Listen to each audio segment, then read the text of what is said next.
What's going on, guys? Welcome back to the channel. So in this video we're talking about what I deem to be an instant classic for the springtime. It immediately became my favorite in its own line. We're talking about H24 Hermes Vives, the newest Hermes H24 flanker.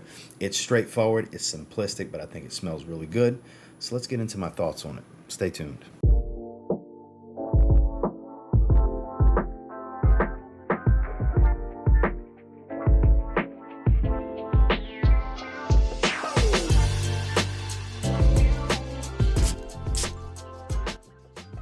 So real quickly, we'll take a look at the bottle. So this is the darkest green colored juice of the line.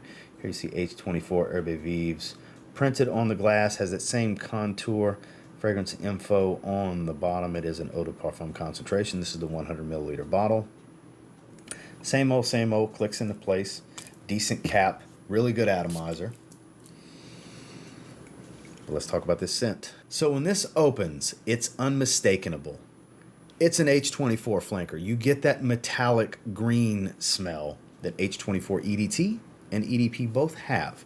Though instead of the earthy oak moss feel, that heavier, darker tone of the eau de parfum, this is bright, fresh, and lively. Now, some of you watching this have heard me describe it this way, and I'm always going to describe it this way.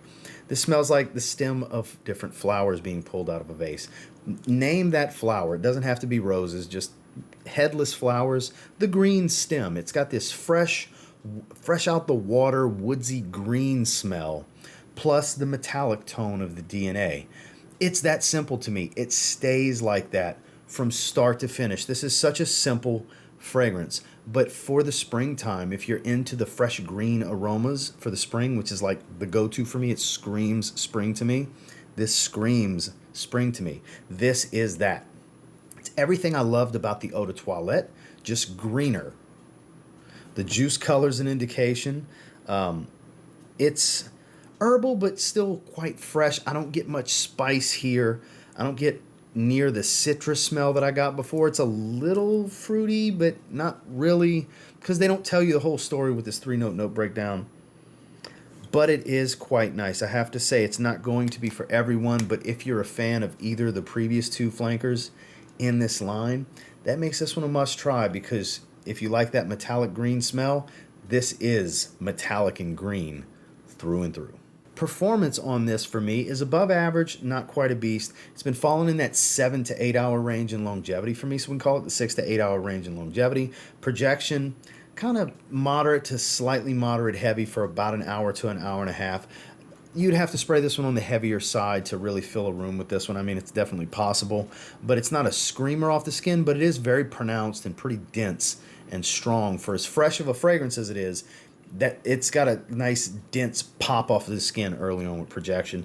And then the sillage is nothing special. It's on that moderate to mild side. Light whiffs from time to time for the first few hours of the lifespan before it becomes a pretty close skin scent. So across the board, I would call it slightly above average, because the longevity is above average, the projection is slightly above average, and then your sillage is typical type of stuff that you're going to get from most fresher fragrances in the designer realm.